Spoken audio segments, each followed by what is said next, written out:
All right, let's talk about something that's, well, is super frustrating, right?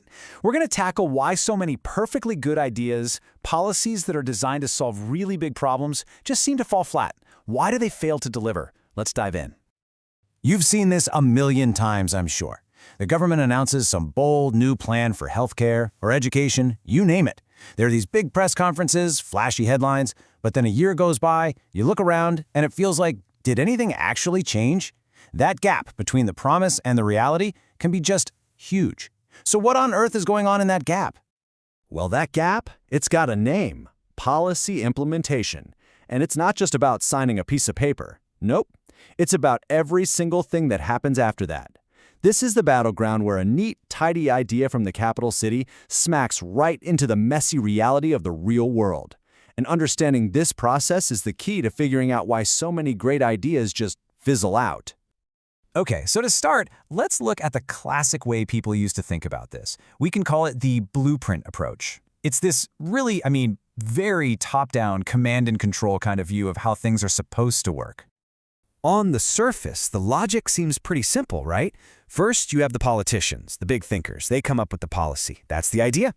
Then they just kind of hand it off to the administrators and the officials to go do it. That's the action. The huge assumption here is that these two things are totally separate, that the action part is just this technical administrative chore with none of the politics involved. But, here's the catch, and it's a big one.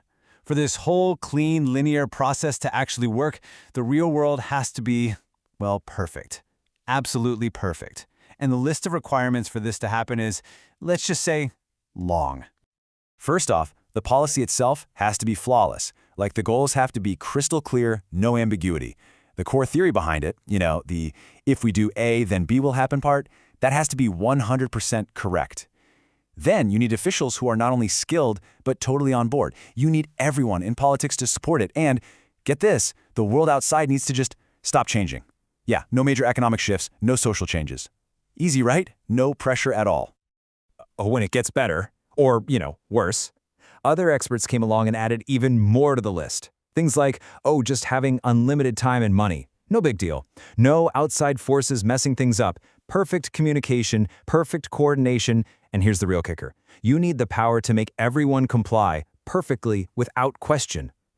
Come on, that's not the real world. That's, fantasy. A perfectly oiled machine that just doesn't exist.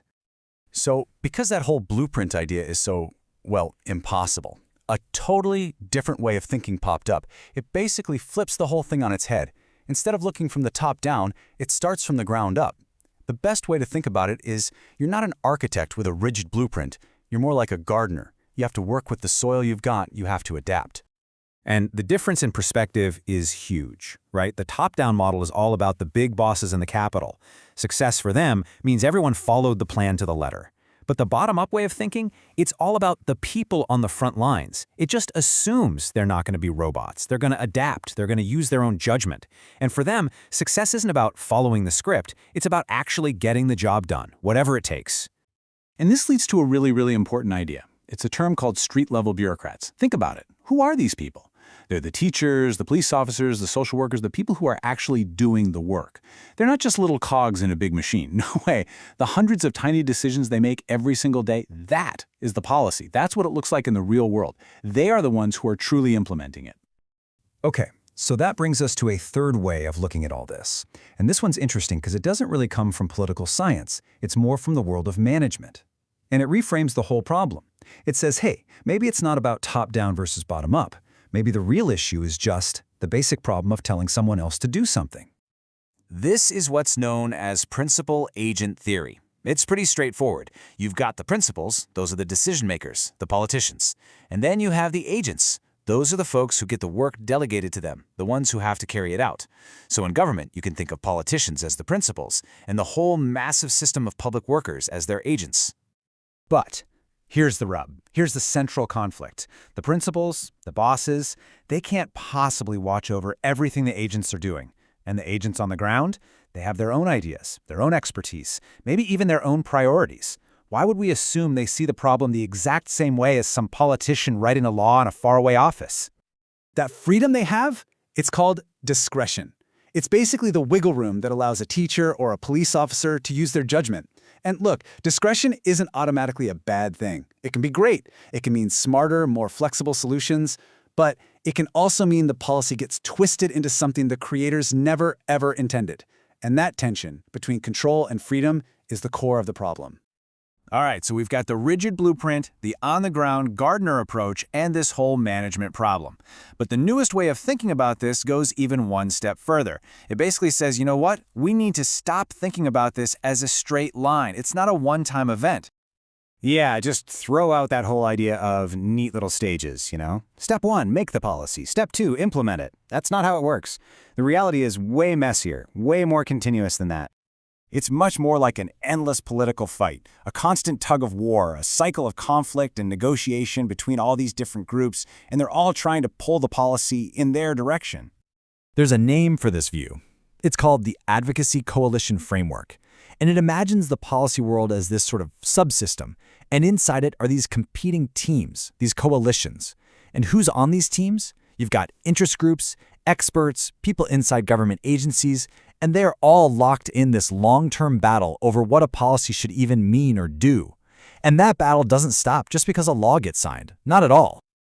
So who's actually in this subsystem, this ongoing fight? Well, you've got your different advocacy coalitions. You've got the government agencies themselves, and you've got the lawmakers. But what's really interesting about this theory is who it says is usually not in the fight. And that's, well, us, the general public. Most people just don't have the time or the super specialized knowledge to stay in that fight day after day. Which really brings us to a quote that just sums up this whole modern view perfectly. It's this idea that implementation isn't the end of making policy, it's just the continuation of it by other means. The fight just moves to a new battlefield. Okay, so let's take a breath. We've looked at this thing from a bunch of different angles, right? The rigid blueprint, the flexible Gardner, the whole principal agent problem, and this idea of a never-ending political fight. So, what's the answer? Is there one best way to do it? Well, the biggest takeaway is pretty clear. There's no magic bullet here. That perfect top-down blueprint, it almost never works in the real world. Things are just too messy. The bottom-up view is so important because it reminds us that those frontline workers are absolutely crucial. So in the end, success is probably found somewhere in the middle. It's about managing that tricky balance between control from the top and the freedom to adapt on the ground. And always, always remembering that this isn't a technical step. It's a political process that never really ends. And that's the final thought I want to leave you with. Take a huge, complicated global problem like climate change. How do you tackle that? Do you try a rigid, top-down treaty that everyone has to follow perfectly? Or is the answer in a bottom-up approach, empowering millions of people, cities, companies to find their own solutions? Is it just a constant negotiation between different coalitions?